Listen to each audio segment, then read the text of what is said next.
Yes, people, welcome back to another episode of the What's Going On podcast. I'm Chua, and I'm joined here today by Matt Slater, senior football news reporter at The Athletic. And we're here to speak about the Premier League and how it became the giant it is today. Thanks for joining us, Matt. Absolute pleasure having you on the show.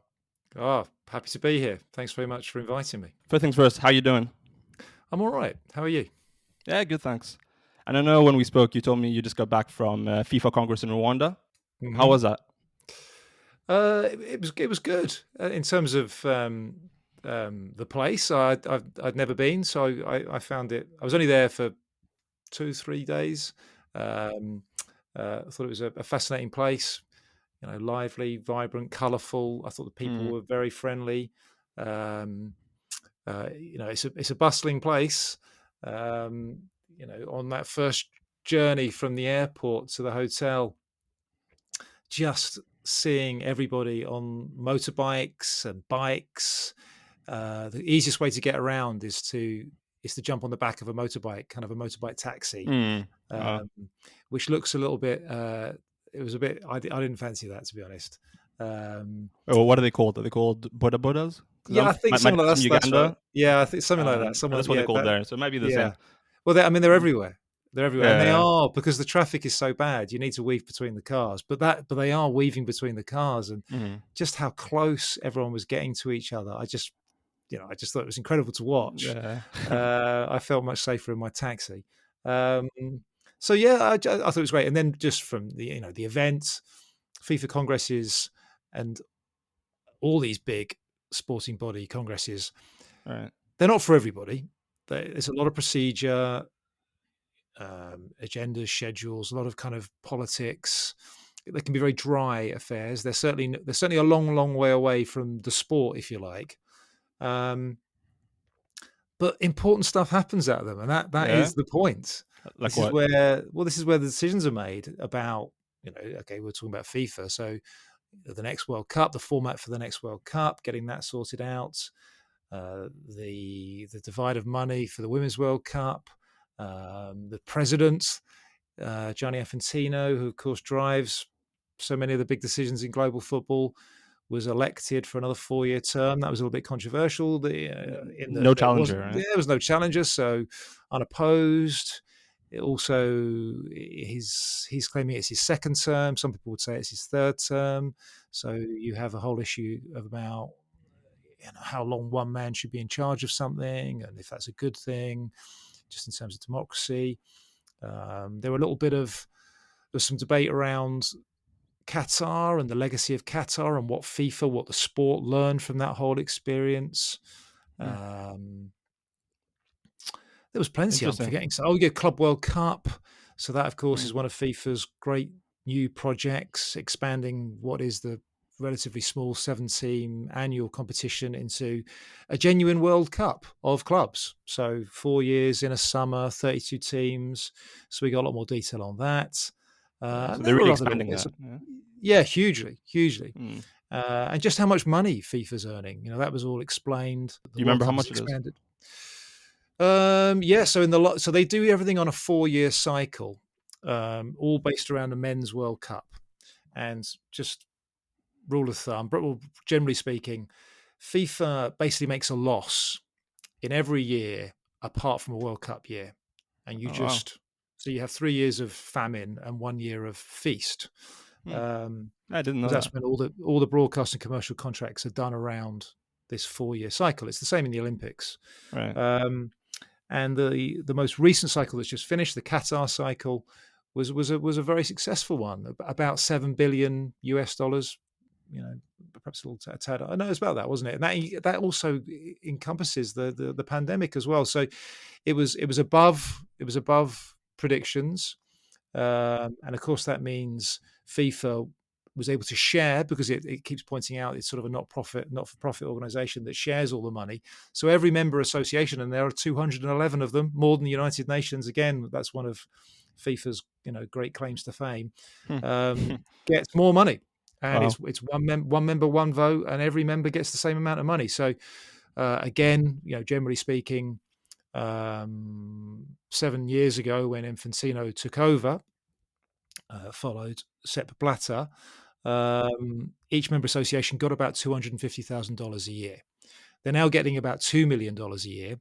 And in the next cycle, so the cycle for the 2026 World Cup, which of course is this 48 team World Cup, it's going to be over 5.5 weeks, 104 games. It's in US, Canada, and Mexico. It's going to be massive. They are expecting to make, I think, about 12. Is it about 12 billion US dollars? And that could even be more, because that doesn't even include the Club World Cup, which they want to start in 2025. So it's Wow. a doubling. The whole point is it's almost a doubling of what they made over the last 4 years, which means every member association will Mm. expect for their grants to be doubled. So yeah, FIFA is doing pretty well. What do you think are the main factors into why the revenues have doubled or expected to double? Well, I mean, that's a good question. I think a lot of it is to just do with the burgeoning popularity of football. Football is the world's favorite game. It is continuing to grow, and it is the world's favorite sport, despite the fact that it is not the number one sport in three of the largest markets in the world. So North America, US, basically, Right. China, and India. In each of those countries, football is a long way behind other sports. Yeah, that's true. So there is American football, huge, basketball. yes, Yeah. there is huge growth potential in these massive markets. And, you have the story of, Africa, Asia, other parts of the world, they're growing too.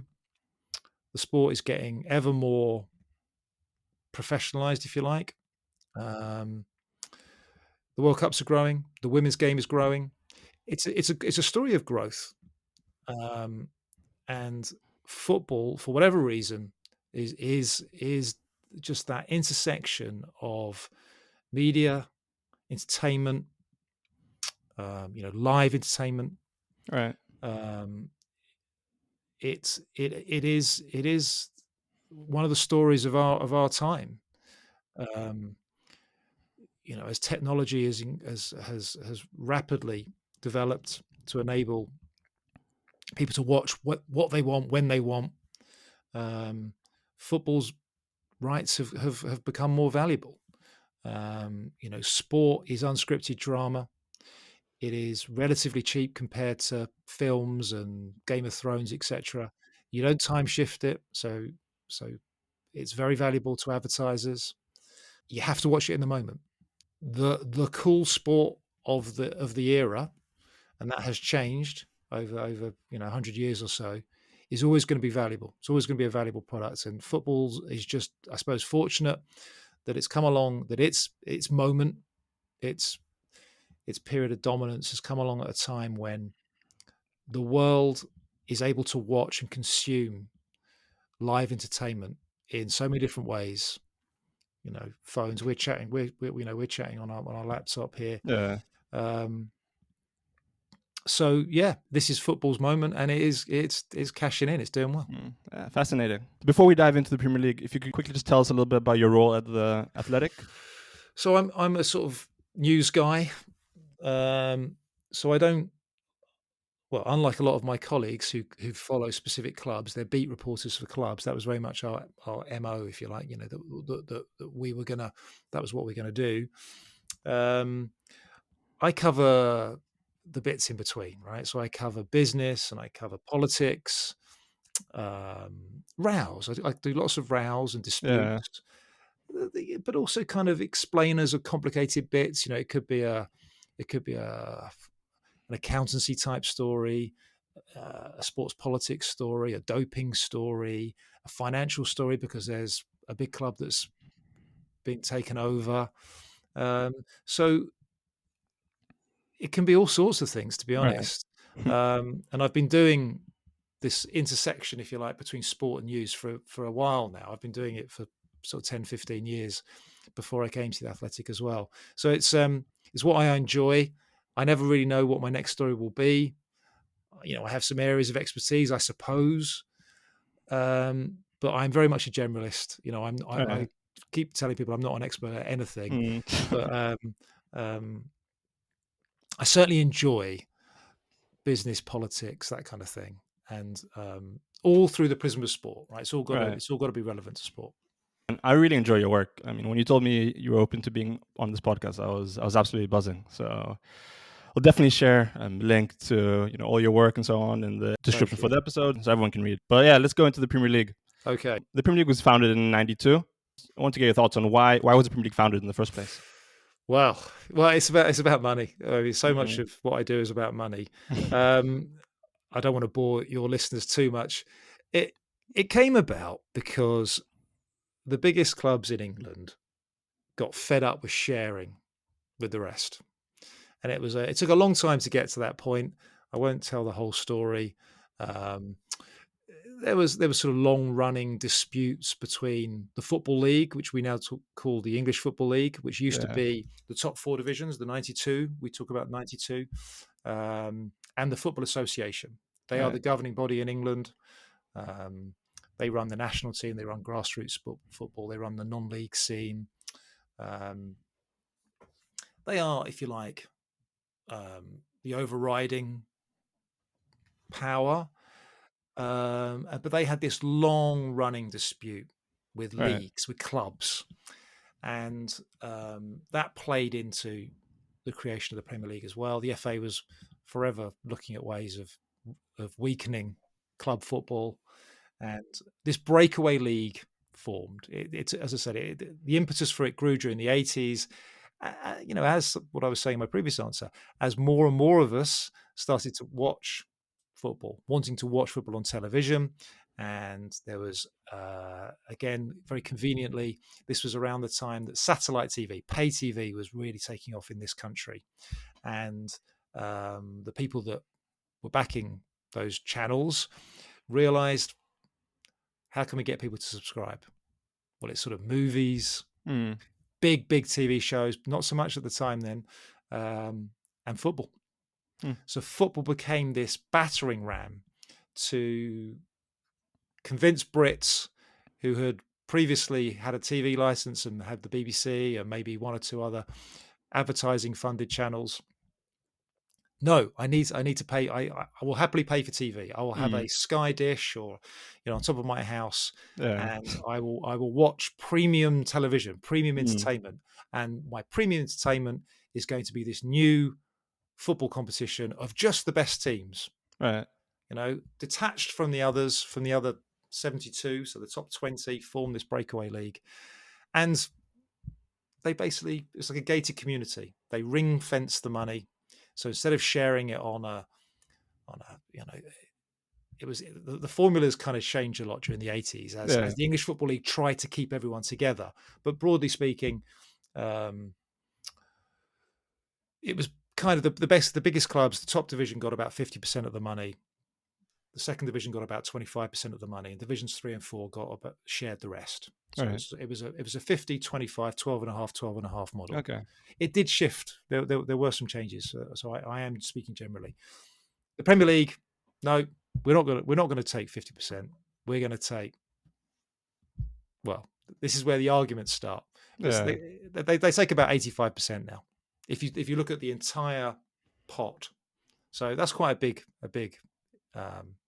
big increase. And look, by breaking away and running the league themselves, so the 20 clubs that are in it, they are shareholders in it. The FA remains as the sort of governing body, but the FA has basically lost power over the last 30 years. The Premier League runs the show. The 20 biggest clubs run the show in English football these days. It enabled them to. They all had a stake in the business, but perhaps in a way they didn't feel they had a stake in the bigger business before the 92. It was more concentrated. So they had a very close relationship with their broadcasters, with Sky. That was the key relationship, that kind of new pay TV beast that emerged in the late 80s, early 90s. And they drove quality. They really did. It was always this idea, this is a premium entertainment product. So everything's got to look good. Stadiums have got to look good. There were various things happening in the 80s. Hooliganism was an issue. There were some disasters, some fan disasters, Hillsborough, Heysel, that kind of led to disgust, outcry. Something must be done. So stadiums had to improve. Government put some money into that. football became a sort of popular again. The England team in 1990 did well in Italy. It was a sort of sense that football was on the up, that the middle classes were interested in football again. So the Premier League tapped into all of that. The new technology, the new TV product, greater money, keeping more of the money, investing it in the product, the stadiums getting better, the demographics of the crowd were getting better, hooliganism was being left behind, more people, different people coming to stadiums. You could raise ticket prices. We're going to all-seater stadiums. You could raise ticket prices. You could keep them there longer. You could sell them more stuff. And as more money went into the product, i.e. players, better players, more overseas players, you created this virtuous circle. And that has been the story of the Premier League. And now that you talk about it, like I definitely see some parallels with the Super League that was proposed in, I guess it was April 2021, about them wanting to keep the money, keep the honeypot for themselves. And I guess that's also led to the, as you said, like the wide disparities, the wide financial gap between the Championship and the Premier League, right? With the Championship playoff game being the most lucrative game in world football, clubs losing, 60 million overnight by being relegated and so on. Do you think that's a problem? Like, do you think more has to be done to filter down money from the Premier League to, to the other leagues? Yeah, I think it's a massive problem, and it's one we've been debating passionately here for years. But very that debate has ramped up in the last couple of years for a few reasons. I mean, one would be the pandemic was a massive shock to the football industry, and lots of clubs in the EFL and even further down the pyramid, because that's one of the unique things about English football. No other country has a pyramid as deep. You can definitely have debates about quality. I'm not going to get involved in which is the better football or anything like that. But what I will tell you, and I think that there is no real dispute about this, no one plays football professionally as deeply, as far down and goes to watch it and pays to watch it as England. England and Scotland. It's something. It's no question. And it is our USP. It's our secret sauce. So for sure, I would even argue the salaries people get, like League Two, there are good things and bad things about that. Don't get me wrong, but that is the unique bit. I guess you could say, well, look, in US sport you have college football, college basketball, you have minor league baseball teams. Right, fine. There is a similarity, but it's not quite the same, because English football is based on a pyramid with promotion and relegation, with a flow from top to bottom, with genuine connections. You can move up, you can move down. That is the difference. So I think that for me is worth protecting. And that is why we have these, I would say, almost endless debates really about what's a fair distribution, how much money should flow down the pyramid, how much money should be shared. So we had that, if you like, shock to the system in 1992, when the 20 clubs decided they didn't want to share so much. We've had 30 years of debate around, well, okay, can we get them to do a little bit more? Can we get them to do targeted subsidies for grassroots infrastructure, for women's football? Can we get them to do a targeted one-off intervention to help the EFL clubs through the pandemic? To, I would say, today's debate, which came, as I said, off the back of the shocks of the pandemic, where a couple of EFL clubs actually went bankrupt or went disappeared, and we hadn't had that for a while. Then you had the additional shock of another breakaway. So they're not happy with the 92 breakaway. The Big Six now want to join this other little gang with their peers on the continent, and do the drawbridge again. That caused the massive shocks to the system. So those shocks, those sort of twin crises, created a catalyst for change. Something's got to happen. So a former sports minister called Tracy Crouch was asked to do a review. It was called a fan-led review because it involved consulting fans into the governance of football. That then became, it's taken a while. I'm racing through the steps here a little bit. There was opposition to that from the clubs, the status quo. And we've got to a point where the government has finally backed her recommendations that English football needs an independent regulator because it can't be trusted to sort out these huge issues themselves. They just argue and they go around in circles, and self-interest rules everything. So an independent regulator is going to come along at some point. We're Yeah. still arguing about that now. Yeah, that was And announced like a month ago or something, right? yeah, well, yeah, exactly. And we're in a sort of short consultation period. They were talking about it yesterday in Parliament. And this regulator is going to do ... right? We shall see. But in theory, we'll have the power to force the Premier League to share a bit more money. Okay. Now, Uh, it would like the Premier League and the English Football League and the FA to get there themselves, to agree on a fairer distribution. And that is kind of what we're observing right now. The government does not really want to intervene and does not want its independent regulator to have to be policing this stuff all the time. But Interesting. the threat is there. And on the point of independent regulator, another area that they'll be focused on, isn't that also like ownership when it comes to clubs, making sure owners have the best interests of clubs at heart, the right finances in place, and also understanding where that money comes from, right? Like, so it's not only about the trickling down the system, but Yeah, also ownership, right? yeah. Oh, there's various things it will do, but you're right. That is one of the other sort of big bones of contention, one of the big controversial topics here. So we talk about an owners and directors test. So there is Yeah. this, like I said, English football goes a long way down. Lots of clubs. The fifth tier of English football, what we used to call non-league, the first division of that is now professional. There are something like 116 professional clubs in England alone. So they get bought and sold. Football as an industry is very keen that owners are good, right? That they have, they're allowed to own companies. They know what they're doing. They're competent. All right. They're not laundering money. They are not asset stripping. They're not into football just to shut the business down, knock the stadium down, and build houses. These are the things that football fans worry about because there have been Sports washing examples as of that in well. the past. Yeah, all of that. I mean, that's a sort of, I would say, a newer and more controversial area. And what can anyone do about that legally? It's a tricky area.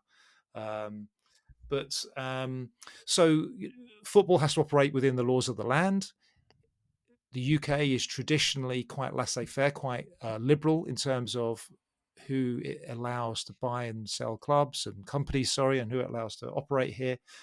We've always been open to investment, perhaps more open than some other European countries. That's certainly part of the sort of the British story. Now, whether it's true or not is debatable, but that's certainly a sort of story we tell ourselves. So football has to operate within that framework. And the method that football has is this thing called an owners and directors test, which is very much a objective test. Are you a bad guy? And, are you allowed to own a company or run a company? Have you got a conviction for fraud or money laundering?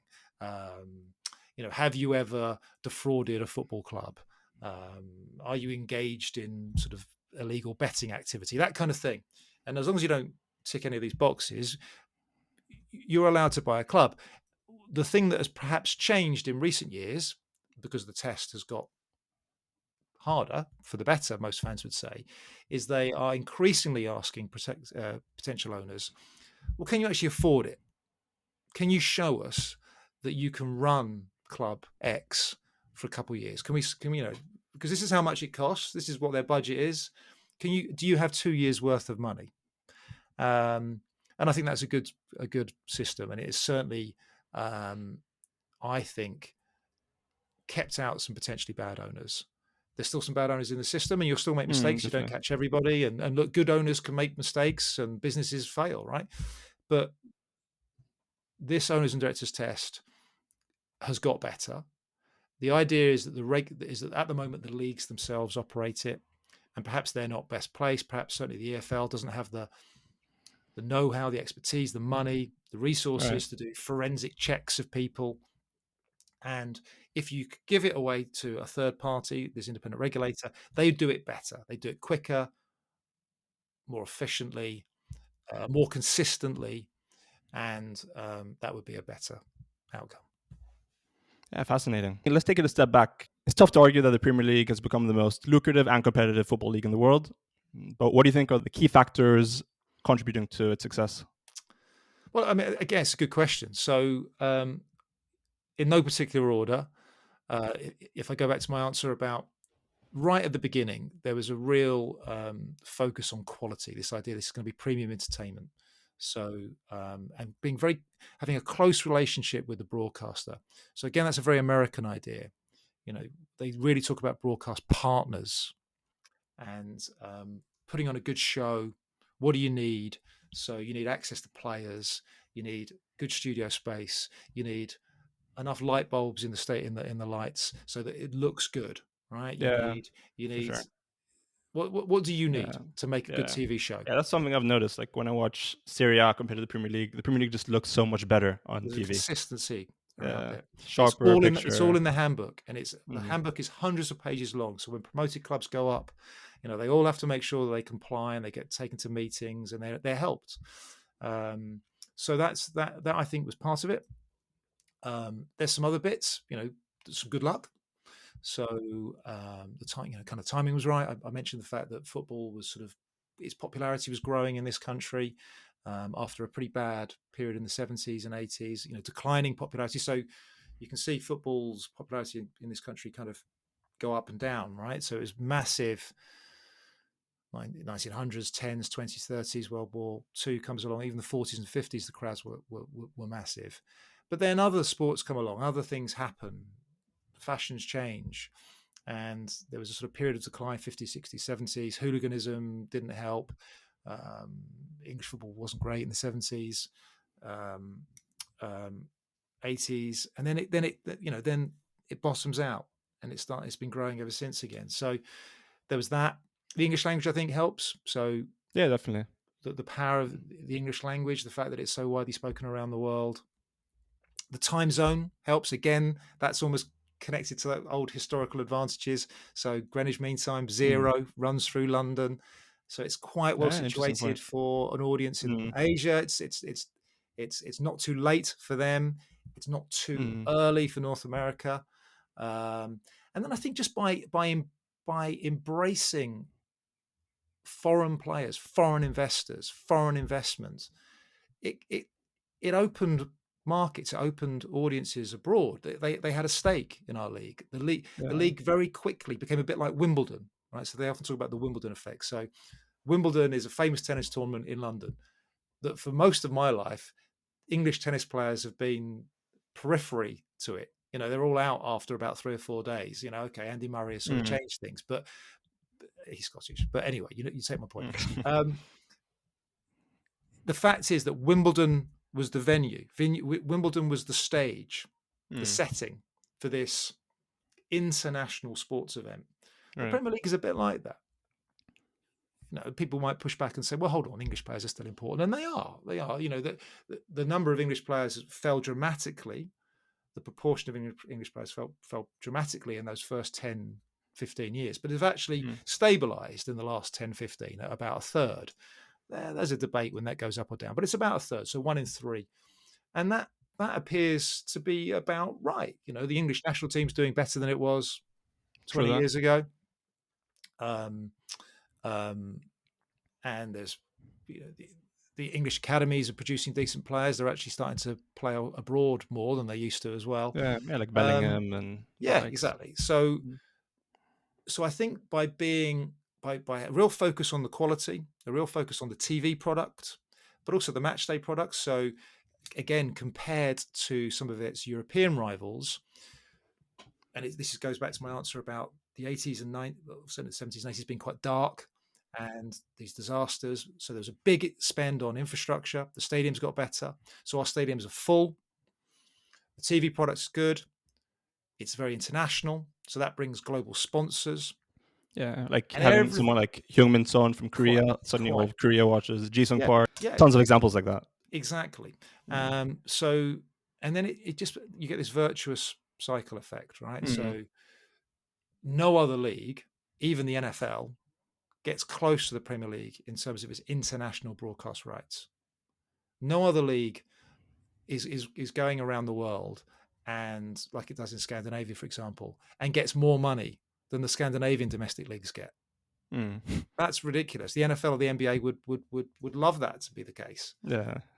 So that is why the Premier League, its advantage, its gap over the English Football League, but also La Liga, Bundesliga, Serie A, Ligue 1, has grown.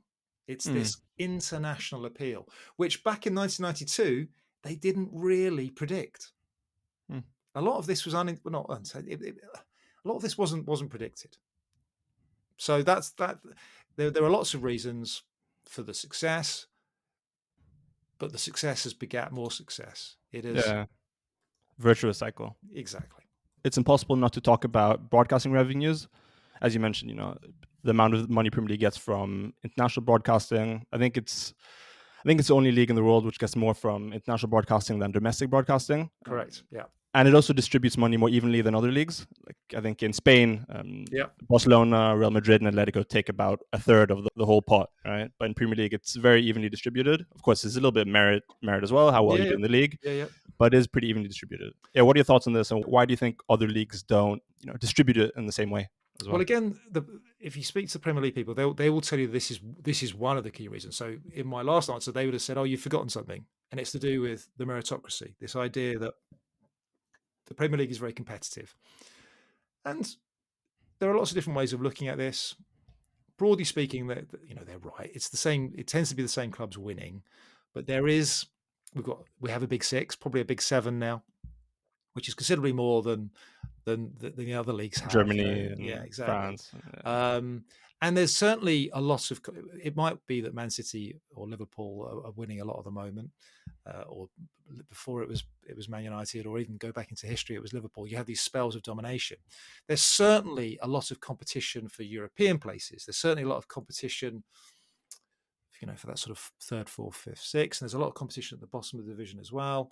Yeah, especially this season. Now, some of it is a bit of a myth, but it's a powerful myth. It's a compelling myth. And the Premier League would say that it's set out to do this by what they would call a very narrow merit rake. So whatever the best team is earning, the bottom team earns a good fixed percentage of that, and the gap between top and bottom isn't very wide. So broadly speaking, until quite recently, the team that comes first earns 1.6 times as much as the team that finishes bottom. So, right, to make it simple, if the bottom team's earning 100 million, the top team gets 160 million of a central handout.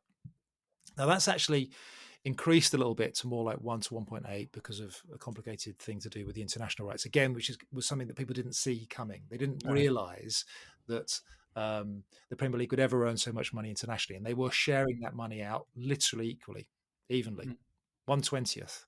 And the big clubs pointed out, well, hold on a minute, we share out the domestic rights on this sort of merit-based system. Shouldn't we do the same for international rights as well? I.e., we want more money because they felt they were driving these international sales, which is true. It's broadly true.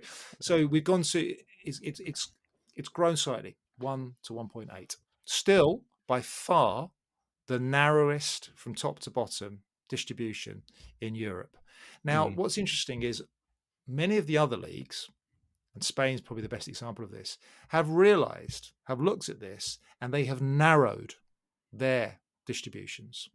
I think Spain's might be 1 to 2.8 now, 1 to 3-ish. It was a ridiculous rate because they let Barca and Real do their own TV deals. They didn't even sell the TV deals centrally. That's, again, a crucial part of the Premier League story. We're going to sell everything centrally. We're going to distribute it centrally. Kind of an NFL, North American way of doing it. Portugal, I think, is the last country to actually. Nearly every other league in Europe has cottoned onto that and has copied that model. Portugal, I think, is the last to do it, and will be doing it in the next season. I think they were letting their big clubs sell their own TV rights. So pretty much everyone now is doing central selling of TV rights, and pretty much every league has narrowed the distribution, but none has gone as far as the Premier League. Now, the Premier League would say that is why our league is more competitive. Now, how do you define competitive? But it certainly enables the 15th, 16th, 17th, 18th, and so on best teams in the Premier League to spend quite a lot of money on players. And that has been the Yeah. story of the last year, the last two Yes. transfer windows, where they have been outspending the biggest clubs in Italy and Spain and France and Germany. It's that guaranteed money that they are given. And the Premier League would say, we give it to them because we are constantly trying to improve the product. We don't want a sort of Scotland type situation or a Spain type situation where we all just wait for the El Clasico. We all wait for the Old Firm derby. We all wait for Borussia Dortmund versus Bayern Munich. No, we want event matches every weekend. We want Brentford, a really good Brentford, to take points off the Big Six. We want Brighton. We love those stories. We want Crystal Palace. We want Aston Villa. We want Leeds United. We want all these other clubs to have budgets and certainty of budget to enable them to go out and buy good players so they can give Liverpool, Man United, Man City, Chelsea, Arsenal good games and occasionally beat them. Yeah. That is the point. Now can La Liga really say the same? I mean, I don't think they can. I think Javier Tebas would like to be able to say the same, but I don't think he can. Don't think so either. You also see the likes of, I think, in January, Bournemouth. I think they spent more money than the whole of the La Liga combined. And you have players like, going from Atletico Madrid to Nottingham Forest, right? Like Champions League clubs to bottom of the Premier League. So it is a pretty fascinating development. Indeed, yeah, and it's been noted around Europe. Is the Premier League the new European Super League? It's a good debate. Well, I mean, no, not literally, because it's not. But I understand the point they're making. Is there a Super League in Europe? Is and if there is, it's probably the Premier League. What can anyone do about that? I think is an interesting topic. Is it too late? I don't think it's too late. Nothing's too late. Nothing lasts forever. It's got a big advantage, and that advantage appears to be stretching at the moment. True that. So what does the rest of Europe do about it? Do they try and be like the Premier League? Is it too late for the Bundesliga? Is it too late for La Liga? I think that's interesting. Does it lean more heavily on Champions League money? So that I think is interesting. That's one of the reasons, one of the factors that in many ways has enabled those big clubs, Real, Barca, Bayern, PSG, the Italian clubs, the Italian giants. It's why it hasn't been so noticeable until now. If it's why the Premier League clubs don't win in Europe every year. It's because those big clubs have, one, they've skewed their own domestic competitions. Yeah, heavily. But two, because of that, they also get this additional revenue from Europe. And the additional revenue from Europe has enabled them to keep pace with England's biggest clubs. So I think that just will continue. The Champions League is growing again, and that a lot of that comes from pressure from those clubs. Yeah, they're expanding it. Right? To generate more money to keep up with the Premier League. And that's why the European Super League as an idea will never really die. It keeps coming up. It keeps putting pressure on UEFA to innovate, to grow, to concede to their demands. So there's that. Does the Super League come back in another format? Is it a continental league without the English clubs? That's interesting. Do we get cross-border leagues? Do you, to compete with the Premier League, just grow your market? So could we have, I don't know, an Iberian league, a Spanish-Portugal league? Could we have Has that been discussed? Yeah, well, I think that, these things are constantly discussed. It's at what level they're discussed. Do we get a Benelux league? I mean, okay, that I don't think would create a market big enough to compete with the Premier League, but it would certainly maybe create a market big enough to compete with the French league, maybe even the Italian league.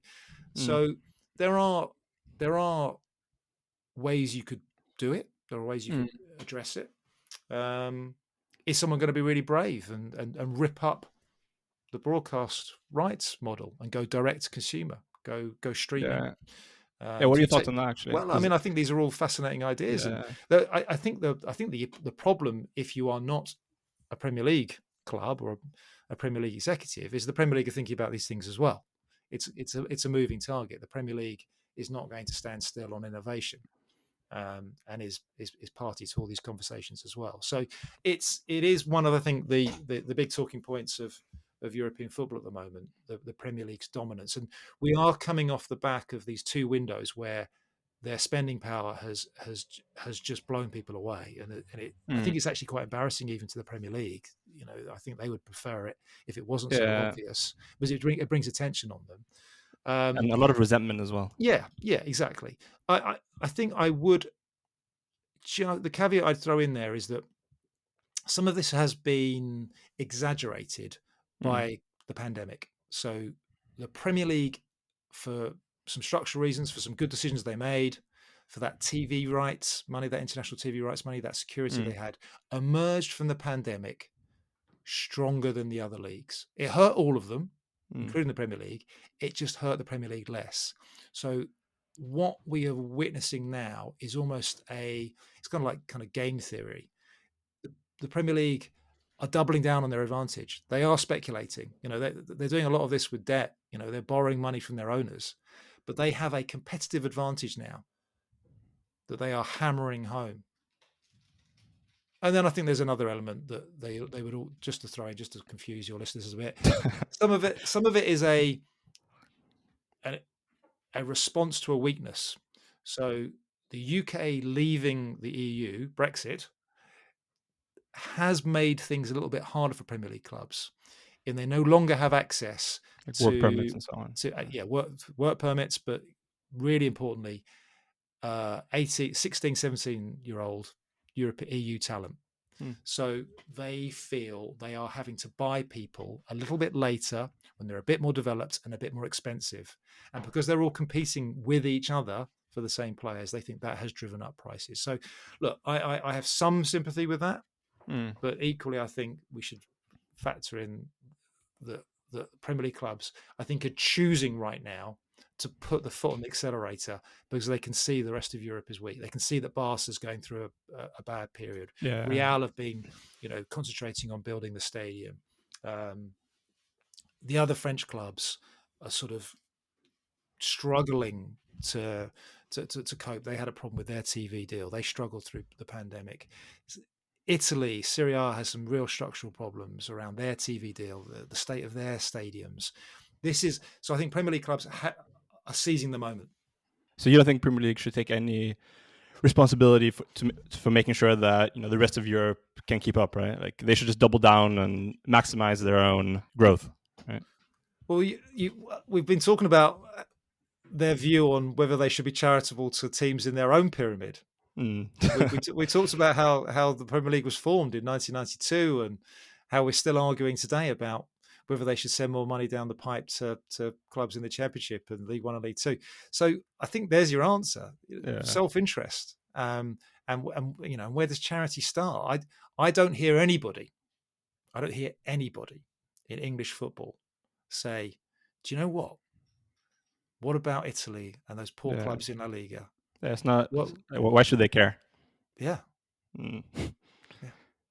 One point you touched on, which I thought was really interesting, was going direct to consumer, streaming, and so on. I live in Scandinavia. I'm able to watch all the Premier League games from the same service, and I've heard about people in the UK. Seen a lot of people complain about it. They pay for Sky, they pay for BT, and then there's of course, coupled with the 3 p.m. blackout rule. So they pay all the money, and they're still a lot of the time not even able to watch their own team play. Do you think it's a problem that international fans are able to watch the Premier League a lot more easily than local fans? And do you think something has to be done in the UK?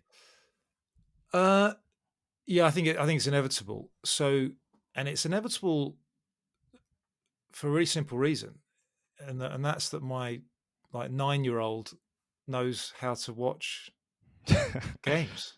They can find them. Modern technology. It's the 3 p.m. blackout rule is a very controversial issue here, and I can see both sides. It is really to safeguard the live audience of clubs further down the pyramid. And if you support a non-Premier League club, you perhaps understand and feel it more than if you don't support a non-Premier League club. And again, that goes back to my answer about what is special about English football. Well, it is that we have so many clubs. It is that so many of us go to watch games in the 5th tier, 6th tier, 7th tier. And should we protect that?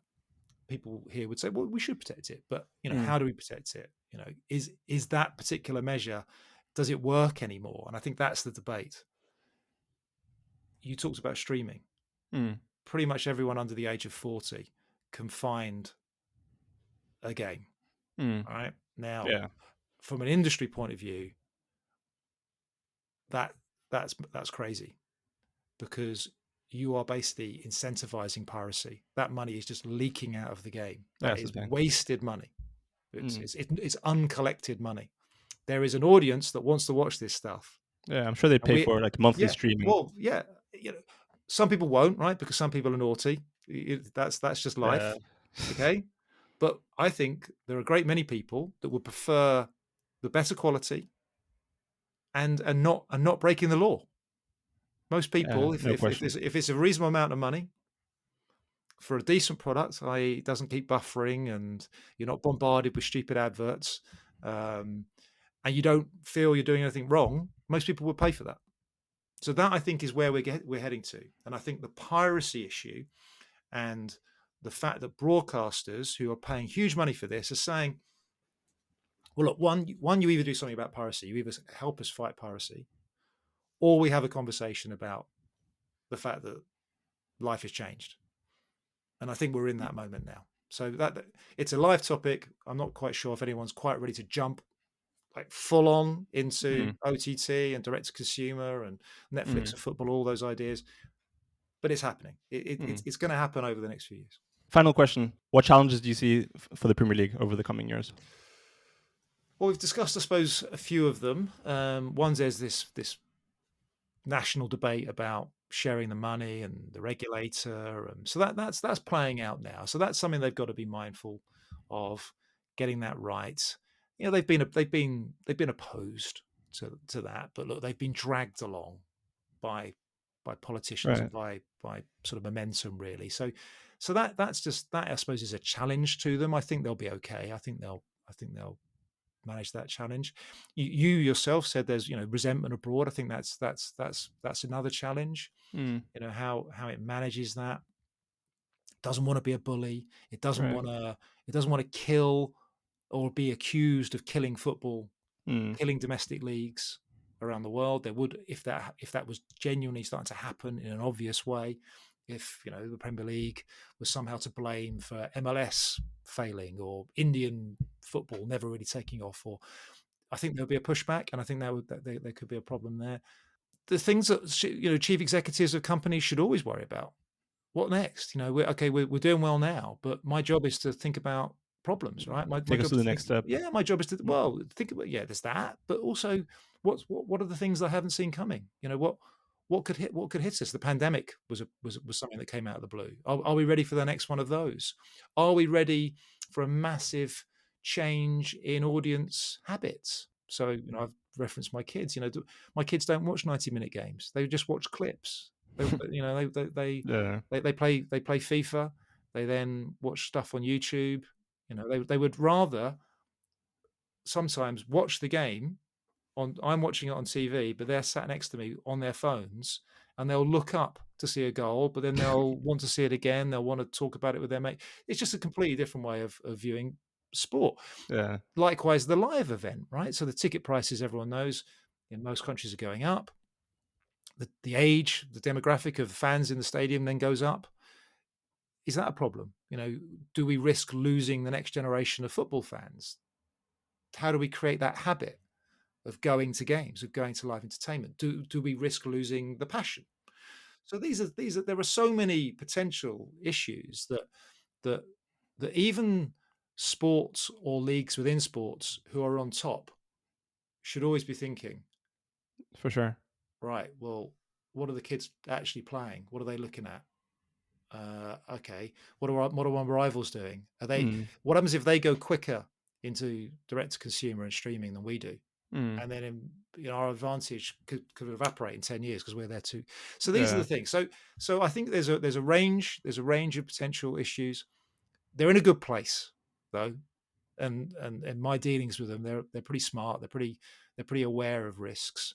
Um, but yeah, like, I don't sense complacency about their position.